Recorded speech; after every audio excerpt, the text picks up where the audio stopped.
went to fight in Burma.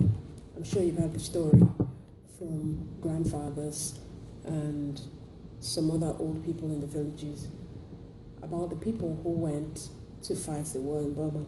In my place, they always talk about those who went for Arab Burma. And as I grew up, it was something that was so fascinating because it was something that was way older than the Nigerian Civil War that my own father had fought in, and he was always telling stories about. This was an even older war, and this one did not happen in Nigeria. But some soldiers who fought in that war were Nigerians, and they had fought in this war, and they had returned with a lot of knowledge and a lot of stories. But over the years, the stories were left untold. Research has shown that only 2 in 10 soldiers who fought in the Burma campaign were white. The African regiments who worked in tandem with the British Indian Army units, known as the Chindits, have been relegated to the background. Their stories left untold, and if you check some official records, you might find details of these young men who had gone to fight in this exciting war that they didn't even know much about. They didn't even have much to say about, whether they were going or they were not going. And they had gone to fight this war and they had returned, and their stories were simply lost. Today, on the Reading Room, we look at an important book that tries to tell the stories of these people, these men who went to fight this war from Africa, whose stories have been lost in the glowing accounts told by white people on how they fought this war and they won this war. This book is Burma Boy, by Biyi, Bandele. It's an important book by any standards because it tells the story of these African soldiers whose voices have been silenced over the years. Like I said, only 2 in 10 soldiers who fought in the Burma campaign were white. These Africans who fought in this war often find their stories untold, like I said. But Biyi Bandele's Burma Boy introduces the African soldiers who fought in the war and the realities surrounding their thankless role in the victory of the British forces. We look at this book, and first I want to read one interesting place in this book that I really enjoyed, somewhere that I even memorized. Is in page 71 in the book. Meanwhile, this book, Burma Boy, published in 2007, is published in the United States of America as The King's Rifles. So you might have seen The King's Rifles, it's just the same book.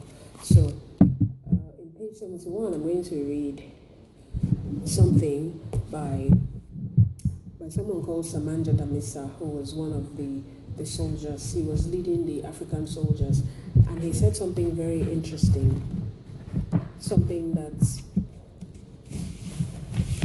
just summarizes why this book had to be written and why you need to read this book.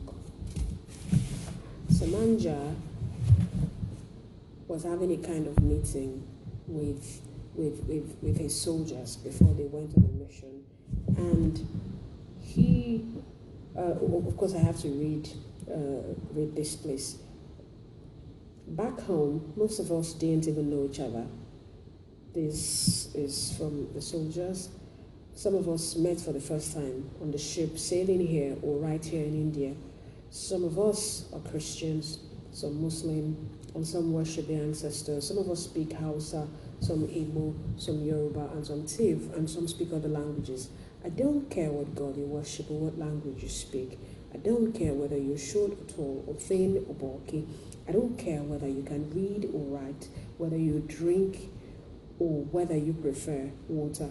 All that matters to me is that you can shoot straight and that you know that we're all brothers now. We stand together, or together we die. I mention death because I know that some of us here tonight will not make it back from Burma. This is Samanja Damisa speaking. And listen to what he has to say next. He said, this is not a prediction, just a fact of war. Some will go back home without even an itch. They needed a scratch on their body.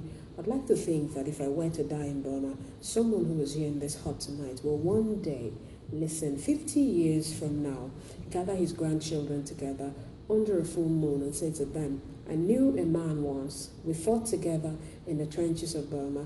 His name was Abdul. He was blunt but fair. He was like a brother to me.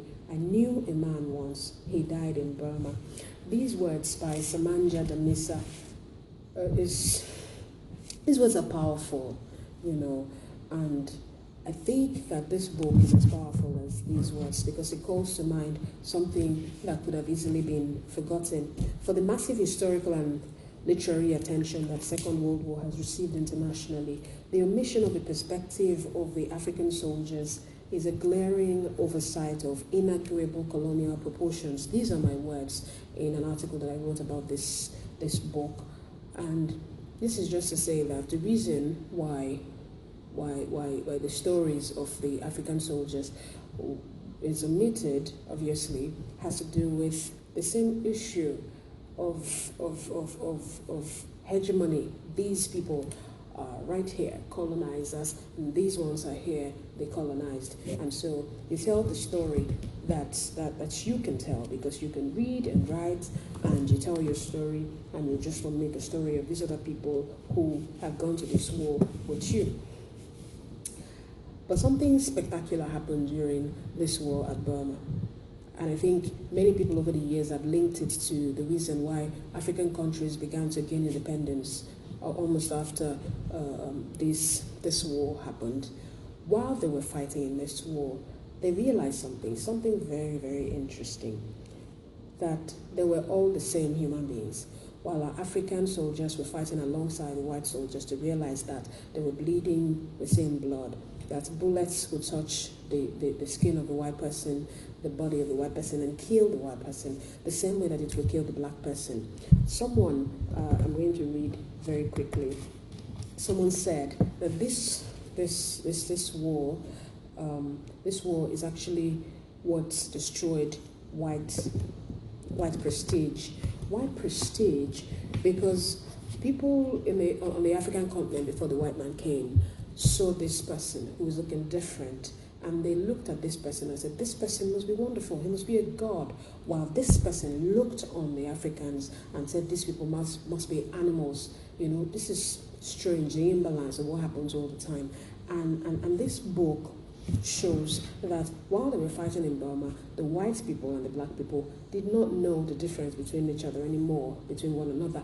They knew that they were human beings who needed to survive, human beings who needed to not only win a war, but to go home safely. So they had to look out for each other. They had to be there for one another. And it was just more important than looking at white or black. It was more important than anything else that anybody could have done, So the African soldiers realized that among the shells and bullets, there was no pride, no air of superiority from our European comrades in arms. These African soldiers say, we drank the same tea, used the same water and lavatories, and shared the same jokes. There were no racial insults, no references to niggers, baboons, and so on. The white heat of battle only left our common humanity. So that's what happened in this war. And somehow, after the war, it was as if the white people realized themselves, and so they decided to not tell this part of the story. So many memoirs from people who have been in the war, people like James Shaw, account for, his memoir is called The Match Out or something. They tell accounts of this war, about what they had done, the black people that fought alongside with them, but they were not really, much attention was not really paid to them. But Biyi Bandele's work brings to the forefront the things that happened in this war and the roles that these black soldiers had to play in this war. There's not a lot of time to go through all of this, but Bandele's Burma Boy is a fictional account, of course, but it documents the trauma of war. and direct the limelight on the Nigerian troops and their wartime relationship with other Africans they encounter in Burma and their white commanders in a war that they hardly understood. So what I see in this work is a post-colonial attempt to rewrite the story of this war. It's an attempt to correct the omission of these black soldiers. And the story surrounds a young man named Ali Banana, who is a Hausa teenager born in Saminaka, northern Nigeria. He joins the army at the age of 13 by pretending to be 16, because he wanted an adventure. He wanted to go on and find an adventure because he was apprenticed to an unkind blacksmith, and he didn't want that life for himself. So he wanted something adventurous. So when his friends tell him, that there's a war going on, and the King of England wants every able-bodied man to go to Kaduna and sign up. He gets up and he goes to Kaduna and he tells them that he's 16. So they sign him up and he becomes one of these soldiers. When Ali finally makes it to India, he comes down with chickenpox.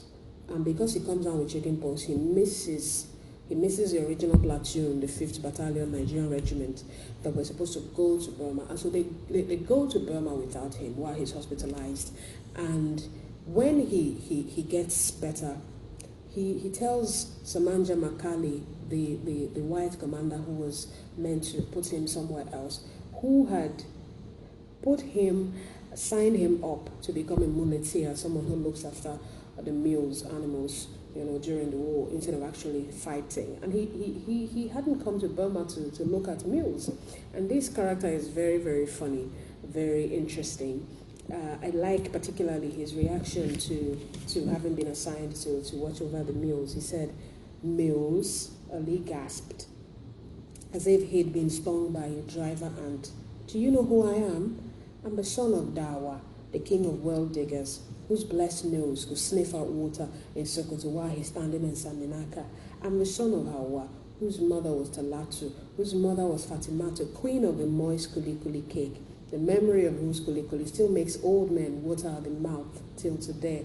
Our people say that distance is an illness, only travel can cure it. Do you think that Ali Banana, son of Dawa, great-grandson of Fatima, has crossed the Great Sea and traveled this far, rifles strapped to his shoulder, to look after mules?" This is from page 38. He is mortified at the thought of minding mules while other people are getting some action. And this is because he had just arrived here. He doesn't really understand what this war is about. He wants this adventure. He wants to go out there and fight. And finally, when he gets to Hailakandi, the place where he'd been sent to go and attend to mules, he tells the Samanja, I think this is a corruption of the word sergeants, I'm not sure, but these African Nigerian soldiers seem to always call their commanders Samanja. And when when Banana gets to Hailakandi to become a muleteer, he tells the Samanja, who is in charge of the people at Hailakandi, he says, "Your men in Shiringa have told me that my skills as a marksman, for which I was invited to this land by your great master, King Georgia himself, are no longer needed. I'm now to spend my days looking after a mule." Burma Boy is an eye-opening picture of the African soldiers in the Second World War, and the book brings to the forefront their peculiar stories. Bandele also gives interesting sketches about the places where the soldiers had come from, their different backgrounds in Nigeria, and this actually gives us an impression of that era and what's it must have been like. The book is wonderful, very interesting. I think everybody should read this book. Every single person should read this book. It's very interesting the way that he arranges it. All the songs that they were singing. I remember when I was a soldier. We had these songs, and we just knew that these people had done something wonderful, something fantastic. But somehow, the the records are not really there, for us to look at and see. Until he came up with this book there, I'm not sure there hasn't been any serious in-depth novel about the Burma war from the perspective of the African soldiers, especially Nigerian soldiers. And I think you should really, really read this book.